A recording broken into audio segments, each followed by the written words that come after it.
E aí, bando de marxistas e keynesianos, hoje eu quero falar sobre alguns embates esdrúxulos que ocorrem entre a direita e os anarcocapitalistas. Quero pincelar um pouco sobre Estado mínimo, tecer alguns comentários sobre aborto, sobre drogas, sobre os absurdos do Rothbard quando ele fala sobre direito das crianças.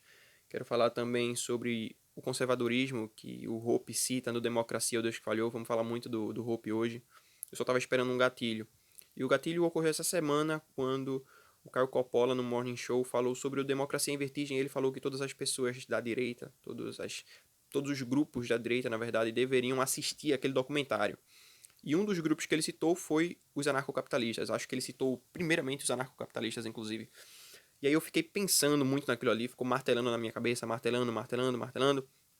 E também tem uma questão que todas as vezes que eu falo sobre a direita aqui no canal, eu perco inscritos. E eu achei isso muito interessante, um efeito muito interessante sempre que eu bato na direita, né? Porque quando eu falo mal da esquerda, a quantidade de inscritos sobe drasticamente. Mas aí quando eu começo a bater na direita, os inscritos diminuem e também as visualizações tendem a cair.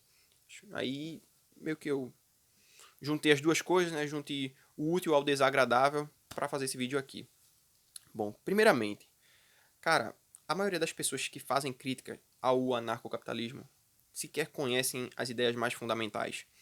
Eu vejo pessoas de direita dizendo que os anarcocapitalistas são a mesma coisa dos esquerdistas. Eles defendem a liberação de tudo, defendem, como é que eles dizem, a libertinagem, esse tipo de coisa. Isso é absurdo. Isso é absurdo. Inclusive, é bom deixar claro para os libertários, inclusive, que a liberdade não é um princípio. O princípio é a propriedade privada. Você só tem a liberdade de uso da sua propriedade enquanto você não agride, enquanto você não viola a propriedade de outros indivíduos, tá? Muitos libertários divulgam o libertarianismo, o anarcocapitalismo, falando muito em liberdade, só que isso cria um humanismo que cria a possibilidade de você distorcer o movimento. Então é bom a gente evitar isso. Eu evito isso ao máximo, principalmente aqui no canal. Eu evito falar das ideias de liberdade e falo sempre das ideias de propriedade privada. Eu sempre tento me policiar para falar as coisas dessa maneira. Mas então, a primeira coisa que eu queria falar aqui para vocês é sobre a distinção que os libertários fazem entre ética e moral, tá? Por quê? A gente fala muito sobre a lei de propriedade privada, a lei de propriedade privada, a lei de propriedade privada. Então, a lei de propriedade privada para nós é a ética. É a ética de propriedade privada.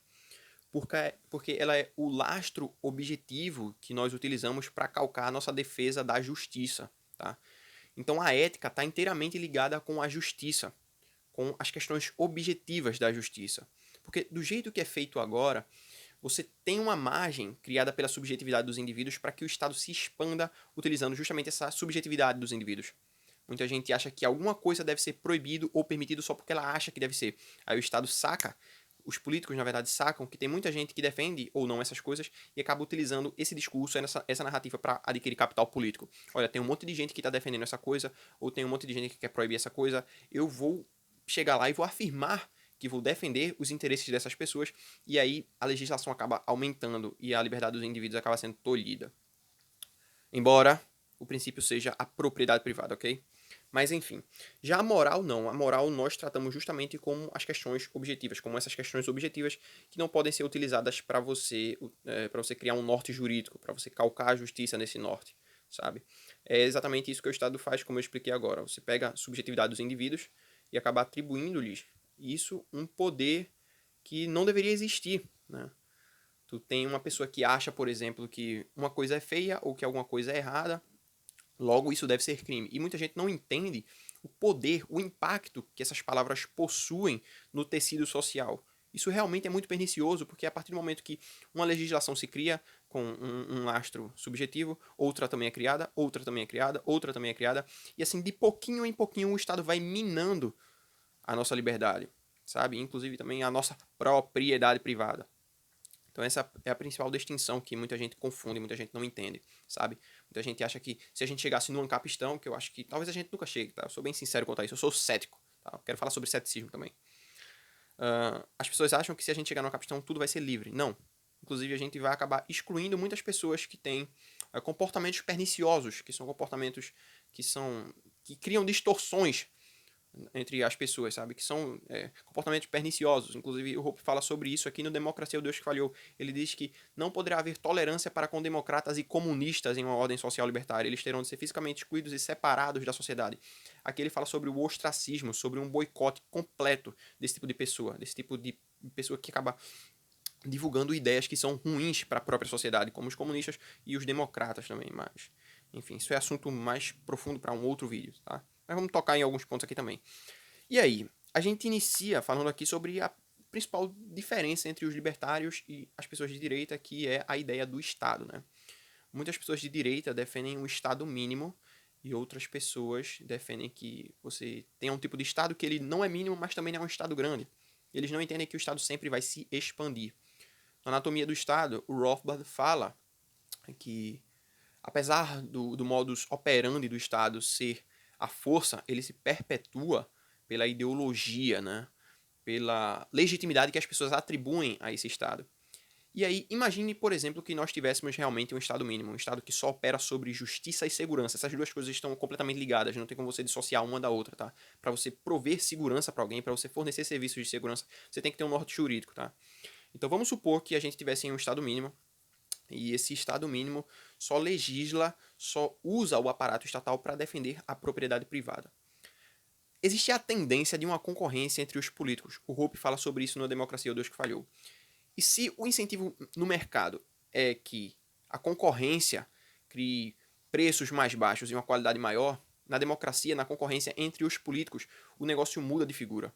Porque a concorrência faz com que eles mintam cada vez mais, que eles distorçam a mentalidade dos indivíduos cada vez mais, que eles tornem a vontade dos indivíduos cada vez mais perversas, tenham uma orientação muito mais voltada para o presente, uma alta preferência temporal. Inclusive, o Democracia, o Deus que Falhou, é um livro inteiramente sobre preferência temporal. Deixa eu só ver se o microfone tá ligado aqui, tá? E aí, o que acontece? O cara precisa de capital político, a gente tá no estado mínimo. Não tem como ele oferecer coisa, porque veja só, absolutamente todos os discursos políticos para você ganhar votos é você dizer que vai fazer alguma coisa. Essa coisa que você vai fazer nunca é de forma espontânea, não. Você vai ter que usar algum tipo de legislação. Você vai criar legislações ou você vai derrubar legislações. Absolutamente todos os discursos políticos são assim. É isso que eles utilizam como ferramenta principal para poder adquirir capital político. E aí, então, quando tu tem essa ideia do Estado mínimo, o político precisa se eleger. O que é que ele vai fazer? O que é que ele vai dizer, na verdade? Olha, tem um grupo ali que está precisando de algumas paradas, que querem algumas paradas, que tem alguns pensamentos subjetivos, que querem que algo seja proibido ou permitido. Então eu vou chegar lá com o discurso de que vou defender os interesses daquela população, daquela parte da população, e a partir disso ele começa a adquirir capital político. Só que lembra do que eu falei da concorrência? A partir do momento que um político faz isso e outro saca que pode fazer também, eles começam a se copiar. Inclusive, isso quando é feito no mercado, a gente chama de processo civilizatório, o Hope chama de processo civilizatório, mas quando ocorre na democracia, na concorrência entre os políticos, isso acaba se tornando muito mais perverso, porque cada vez que um político diz que vai legislar sobre alguma coisa, a liberdade dos indivíduos é tolhida, né? De pouquinho em pouquinho, pouquinho em pouquinho, daqui a pouco o Estado se expande. Então, nós somos céticos quanto à possibilidade de haver um Estado mínimo, porque o Estado sempre vai se expandir. E aí tem uma coisa que faz com que o Estado se expanda mais ainda, que é a possibilidade de guerra. Sempre que há uma guerra, isso Sun Tzu já explica até Ele explica não, né? Ele só pincela ali, ele só diz uma pequena frase que a guerra é de suma importância é de vital importância para o Estado, se não me falha a memória, a frase é essa, mas eu não tenho certeza agora, depois eu pego ali para dar uma conferida. Então, a partir do momento que existe a possibilidade de haver uma guerra, o Estado chega lá e diz, olha, vai ter uma guerra, galera, eu vou precisar tolher mais um pouco a liberdade de vocês. Eu vou ter que expropriar um pouquinho mais dos bens de vocês. Eu vou ter que inflacionar um pouco mais a moeda. Mas, fiquem tranquilos, porque tudo isso é para fornecer segurança para vocês. Então as pessoas começam a se enganar cada vez mais, a se iludir cada vez mais. Porque é como se eles acreditassem que o Estado realmente vai fazer o mal para elas, vai tirar a liberdade, vai tirar os bens delas para protegê-las. Só que isso é absurdo, velho. O Estado nunca vai te proteger. Ele só vai usar isso como desculpa para poder te expropriar mais ainda. A tendência do Estado é sempre maximizar a sua riqueza. Os únicos momentos em que o Estado permite que tu produza algo a mais é justamente no momento em que ele percebe que quando tu produzir mais, ele vai poder subtrair mais ainda. Então não se enganem, os políticos não querem um Estado mínimo. E outra coisa, sempre que tu chega para alguém e pergunta para ela o que é que ela defende como Estado mínimo, ela vai dizer, ah não, justiça e segurança, beleza, tá, até aí tudo bem, seria sim um Estado mínimo, mas eu defendo também que tenha um tipo de imposto de renda negativo, aí, uma renda mínima para a população, ou então que o Estado ajude um pouco na saúde, ou um pouco na educação. Então, velho, não existe essa parada de Estado mínimo. Nem as próprias pessoas que defendem Estado mínimo realmente defendem o que seria um Estado mínimo, né? Só baseado em justiça e segurança, em defesa contra um ataque externo e tal, etc, etc. Mas enfim, dito porque nós não acreditamos no Estado mínimo, isso sem entrar até na questão da propriedade privada, porque não tem como o Estado ser um defensor da propriedade privada ao mesmo tempo que ele expropria os indivíduos, né? Porque imposto é roubo, etc, etc. Dito isso, vamos passar para um próximo ponto aqui, que é uma crítica que muita gente faz ao libertarianismo, só que é uma crítica meio que errada, que é baseada no Rothbard, inclusive nesse livro aqui, no Ética da Liberdade dele, né? No capítulo 14 da segunda parte, o Rothbard fala sobre aborto e direitos de crianças. Então muitas pessoas de direita dizem o seguinte, olha só, tá vendo esses libertários? Eles seguem um cara chamado Rothbard, e esse Rothbard acha que aborto é ok eticamente, juridicamente, por assim dizer. E é algo completamente errado, porque Rothbard não é Deus. Rothbard não acertou em tudo. Rothbard era um ser humano e ele cometia falhas. Inclusive, ele cometeu falhas quando ele falou sobre direitos de criança e direito de aborto. O resto do livro, ele é excelente, velho. Excelente. Só que ele errou nisso aqui. E tá ok. A gente não precisa seguir Rothbard em tudo que ele diz. Inclusive, eu vou dizer uma coisa para vocês. A maioria dos libertários que eu conheço é completamente contra o aborto. Tanto eticamente, tanto juridicamente. Eles defendem que haja proibição, sim, da prática do aborto, e ao mesmo tempo eles são moralmente, ou seja, subjetivamente, contra o aborto. Então tu pode ser uma pessoa de direita que vai se tornar um anarcocapitalista e continuar sendo contra essas coisas. Tu não necessariamente tem que transformar isso aqui na tua Bíblia. Isso é completamente errado. Nós não somos comunistas, tá ligado? Eu não simplesmente vou pegar o manifesto comunista e dizer, olha, realmente isso aqui tem que ser implantado. As 10 medidas do comunismo tem que ser implantado. Sabe, é absurdo isso aí. A gente não defende isso aqui a ferro e fogo. Tem falhas aqui. Inclusive, o Hans Hermann Hoppe, que foi aluno do Rothbard, bateu no Rothbard, para vocês terem uma ideia. Logo no início aqui do Democracia o Deus que Falhou, o Hoppe diz que o Mises, tanto o Mises quanto o Rothbard, viam a transição da monarquia para a democracia como algo positivo. Só que ao longo do livro ele mostra que isso está errado. Ele bate neles lá, ele diz que eles estavam errados quanto a isso. O Hoppe também reformulou a teoria ética do Rothbard, porque aqui ele fala sobre princípio da não agressão. Aqui e aqui ele fala sobre princípio da não agressão, sabe? E o Hoppe, depois de muito tempo, começou a teorizar, né, a formular a ética argumentativa hoppiana, ou a metaética, como muitos libertários gostam de chamar, sabe? Então, não necessariamente a gente tem que seguir tudo que o Rothbard falou, não, parceiro. A gente considera, sim, que tem muita coisa que tá errada, e que o que tá errado a gente sempre vai discordar. Inclusive, há uma qualidade muito grande no movimento libertário que nenhum outro quadrante do espectro político possui, que é a de discordar completamente e mesmo assim continuar seguindo a luta, sabe? Tu tem o MBL rachando com a direita, com o resto da direita, por exemplo, e eles começam a se chamar de traidores, ou dizer que uns estão errados por causa disso, que não deveria ser feito isso, aquilo, pá. Só que os libertários não. Os libertários discutem, brigam e mesmo assim eles estão com foco principal e não deixam que o movimento rache por causa disso, porque o movimento já é descentralizado. A gente não tem uma centralização. Não tem ninguém que diga, olha, isso aqui é o melhor e todo mundo deve seguir isso, e quem não seguir é um traidor. Não, a gente está em busca da verdade, está em busca da descentralização, inclusive do conhecimento, sabe? Tem muitos libertários que fazem diversos frontes, por assim dizer, de batalha nessa luta contra o Estado. Que eu acho que a maioria deles, inclusive eu também vou falhar. Mas enfim. Dito isso, que muitas pessoas são contra o aborto, eu quero ressaltar aqui que, inclusive, muitos libertários são mais intransigentemente contra o aborto que muitas pessoas de direita. Alguns indivíduos de direita fazem algumas concessões em alguns pontos radicais sobre o aborto, e há libertários que não fazem concessão alguma contra o aborto, sabe? Absolutamente nenhuma. Mas enfim, eu quero falar também aqui sobre a questão das drogas, sabe? Que é um ponto onde muitas pessoas de direita batem ou tentam bater nos anarcocapitalistas dizendo o seguinte: vocês são absolutamente a mesma coisa que a esquerda, porque vocês defendem a liberação das drogas, a legalização das drogas. E aí começa a haver uma confusão muito grande entre o que é a liberação, a total descriminalização das drogas e o que é a regulamentação ou a desregulamentação ou a legalização das drogas, sabe? Isso é um absurdo. Entenda a diferença entre a defesa que a esquerda faz e que os anarcocapitalistas fazem. A esquerda defende que seja legalizada, ou seja, que o Estado permita o uso das drogas baseado em uma legislação que ele vai criar, certo? Porque a esquerda também quer que haja impostos sobre as drogas. Porque assim o Estado tende a se expandir. A esquerda defende que o Estado opere com mais força e em âmbitos maiores do seio social. Então isso é muito perigoso. Já os libertários não, defendem que o Estado simplesmente deve se abster, deve sumir de todo o mercado, inclusive do mercado de drogas. Só que isso não pode ser feito de qualquer maneira, isso tem que ser feito de forma inteligente, de uma forma implícita, onde as próprias pessoas não percebam que o Estado deixou de se importar com as drogas, sabe?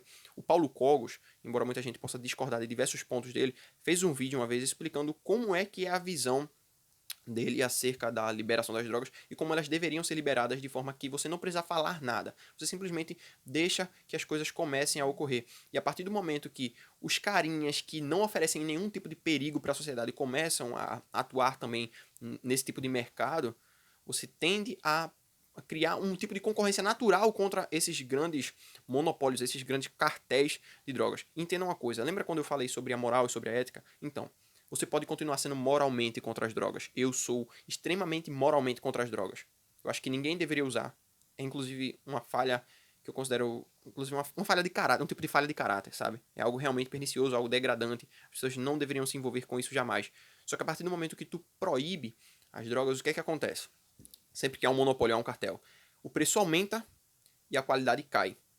E aí, ao mesmo tempo, tu tem o próprio Estado fazendo o trabalho dos grandes traficantes, que é eliminando a própria concorrência. E assim só sobram os grandes traficantes, os mais perigosos, os mais poderosos, os que vão conseguir vender as drogas mais caras para comprar mais armamento e acabar controlando todo o crime que envolve uma população, que amedronta uma população, sabe? Porque a lógica de mercado é simples, cara. Tu tem que entender que a partir do momento que tu limita a oferta, o preço sobe. E se o preço sobe, esse é um incentivo gigantesco para que alguém entre nesse mercado e venda. Tem presidentes aí de outros países que condenam o tráfico à morte, né? Os traficantes à morte. Aí sabe o que, é que acontece? Muitos caras continuam vendendo, por quê? A morte para eles não é um perigo grande o suficiente que impeça que ele ganhe milhões de reais, milhões de dólares, milhões de euros em drogas, sabe? Então é simples, cara. Não é tão simples, na verdade, né? Eu tô falando isso de forma mais superficial possível para ficar claro e fácil para vocês entenderem. A partir do momento que tu tende a liberar, que tu acaba com essa narrativa de guerra às drogas, simplesmente você tira o poder dos grandes traficantes, dos que tem grana para comprar político, que tem grana para comprar policial, que isso é muito perigoso. E ao mesmo tempo a gente volta naquele ponto da guerra, sabe? Eu falei que a partir do momento que tu tem uma narrativa de guerra, o Estado se propõe a defender as pessoas. Só que nesse caso, ele próprio que cria a guerra contra as drogas, sabe? E tu tem outro perigo também, que a partir do momento que o Mises fala sobre isso, inclusive nas suas lições, a partir do momento que o Estado tem o poder de decidir o que tu coloca no teu corpo, o que impede o Estado também de decidir o que tu coloca na tua mente, porque isso já ocorre atualmente. O MEC já decide muito do que tu pode colocar na tua mente quando tu tá dentro da faculdade, quando tu tá dentro da escola, esse tipo de coisa. Então isso é muito perigoso. O Estado sempre vai se expandir, vai usar a desculpinha, olha só, guerra às drogas, tá? A gente tem que aumentar realmente o nosso poder bélico para poder lutar contra os grandes traficantes, sabe? Só que, velho, o próprio Estado alimenta os grandes traficantes. Simplesmente tu elimina a concorrência, sabe? Basicamente o governo faz o papel do contratado do traficante para poder matar a concorrência. Só que em vez de matar, no caso ele prende, né? E às vezes até facilita para que os grandes traficantes matem seus grandes concorrentes dentro das prisões. Mas enfim, espero que vocês tenham entendido isso. Nós defendemos a liberação completa das drogas. Entretanto, somos... Quer dizer, no caso, eu e a maioria das pessoas que eu conheço é totalmente contra as drogas moralmente. Porque tu tem um efeito muito pernicioso também no seio familiar, eu quero falar sobre isso mais pra frente, que é o seguinte: como o Estado já proibiu as drogas, os pais não precisam mais explicar para o filhinho que usar drogas é ruim. Então tu tem uma criação de um tipo de distorção entre as relações familiares, porque o pai não conversa mais com o filho e o filho também não conversa mais com o pai. Olha, eu sei que o Estado proibiu, então meu filho já vai entender que é errado, eu não preciso explicar isso para ele. E aí tu começa a degradar, a erodir as relações familiares. Porque lutar contra as drogas é basicamente um dever da família, das instituições naturais, das igrejas, para poder tentar educar a si próprio, para tentar educar as próprias famílias. Tu também tem questões de boicote que não são atreladas a crimes, mas sim a só atos imorais. Tu tá praticando uma coisa que é imoral, então eu não quero me relacionar contigo, velho. Tu tem um filho, o filho tá se drogando, olha, velho, eu vou te deserdar. Tu tem um familiar teu que tá utilizando drogas, cara, eu quero você bem longe de mim, não vou mais te ajudar, tá ligado? Tu pode tentar ajudar o cara a sair dessa vida, ou se ele realmente quiser permanecer nisso e pronto, tu pode simplesmente excluir ele completamente dos teus relacionamentos, no teu convívio social. Isso pode ocorrer, inclusive, com empresas. Olha, não contrato pessoas que não consigam passar em um exame toxicológico. Então, tu cria desincentivos naturais para acabar com a demanda por drogas. Entenda uma coisa, você só consegue acabar com o uso de drogas se você começar a erodir a demanda. Se você atacar a oferta, simplesmente tu diminui a oferta, o preço aumenta, e aí a qualidade cai, porque ele se torna um monopolista. Como a qualidade caiu, ele agora pode fabricar mais e de formas mais diversificadas, causando assim, alimentando o próprio ciclo, né, fazendo com que cada vez mais a qualidade caia, e crie-se drogas mais pesadas. Né? Você tem, por exemplo, o ópio, que vai gerando drogas cada vez mais pesadas, cada vez mais pesadas, cada vez mais pesadas, com efeitos colaterais cada vez mais pesados também. Aí já falei aqui sobre moral, sobre ética, sobre estado mínimo, sobre aborto, sobre drogas. Vamos falar sobre previdência social também. O efeito nefasto que a previdência causa nas relações familiares. Porque do mesmo jeito que os pais perdem o sentimento de explicar para os filhos o porquê eles não devem usar drogas, os filhos também perdem o sentimento de cuidado com os pais no futuro por causa da previdência social. Olha, meu pai já vai ser segurado pelo Estado, né? Já vai ser sustentado pelo Estado, então eu não preciso mais me preocupar com o pai. Então tu degrada as relações familiares aí também. É por isso que moralmente você deve ser contra a previdência social. E eticamente você deve ser contra porque ela fere a propriedade privada dos indivíduos. Você não pode ter a obrigação de dar uma grana pro Estado que você não sabe se vai receber no futuro, cara. Isso é absurdo. Você não pode ter nenhum tipo de responsabilidade com ninguém, sabe? As responsabilidades surgem através de contratos, através de trocas. Só. Não pode ser simplesmente uma regra criada pelo Estado fantasiosamente para que umas pessoas mais novas sustentem outras na velhice. Ah, mas tu não pensa nos idosos? Claro, óbvio que eu penso, velho. Acho o quê? Que eu nasci de chocadeira? Isso não faz o menor sentido. Eu penso sim, só que se a gente não começar a resolver os problemas agora e começar a adiar para o futuro, no futuro as coisas vão piorar. E o remédio vai ter que ser tomado numa dose muito mais cavalar, que vai ser muito perigoso, e vai criar distorções maiores ainda, que vai ser muito mais difícil da gente resolver os problemas, sabe? Então, a gente tem que começar a resolver os problemas agora, porque a curto prazo, nada vai se resolver de forma mágica, 100%, sabe? Eu sou muito cético quanto a isso. Eu acredito que a maioria dos libertários também são céticos. O Rothbard, aqui nesse livro, no finalzinho desse livro, fala sobre o pessimismo de muitos libertários. Eu sou um desses pessimistas, tá ligado? Por isso que o nome do canal é O Pessimista. Porque realmente eu acredito que a gente não vai conseguir nada, tá ligado? Só que a gente tem que lutar pelas coisas que a gente considera certo. Então, eu quero falar agora sobre uma questão dos criminosos, como minha mentalidade mudou de quando eu era de direita para quando eu me tornei um anarcocapitalista. Antes eu acreditava que bandido bom era bandido morto, como a maioria da direita. E aí eu ficava basicamente dizendo isso, olha, bandido bom é bandido morto, bandido bom é bandido morto. E eu pensei, caramba, esses caras servem para gerar capital para a população, sabe? Então, a partir do momento que o cara viola a lei de propriedade privada, em vez de simplesmente matar o cara, obriga o cara a trabalhar para ele ressarcir a vítima. Rothbard fala sobre isso no Ética da Liberdade, sabe? É um insight muito interessante que realmente me fez mudar a minha visão sobre isso. Velho, se o cara roubou um carro, bota ele para trabalhar para pagar 10 carros. Eu não, a quantidade da punição aí eu não consigo resolver, tá ligado? Eu não sou mágico, eu não sei de tudo, sabe? Mas a partir do momento que tu tem um incentivo no mercado livre para poder resolver esse problema, a primeira empresa a conseguir resolver isso vai ficar muito rica. Então tu tem esse incentivo natural do mercado para resolver como é que será a punição, sabe? A quantidade da punição. Mas eu quero que esses caras trabalhem, eu quero que bote esses caras para trabalhar forçado. Ah, e em casos de crimes contra a vida, bota o cara para trabalhar até o final da vida, velho. E tudo que ele conseguir gerar de valor, que vá para a família da vítima. Bota o cara para trabalhar, enquanto ele trabalha, ele vai ter que gerar valor. Para ele poder se sustentar dentro da cadeia, tem que gerar lucro para o dono da cadeia e tem que continuar pagando a família ou a vítima por um tempo que não sei qual vai ser. Não consigo prever isso. Não sou mágico. Sabe? Isso é um ponto que mudou muito.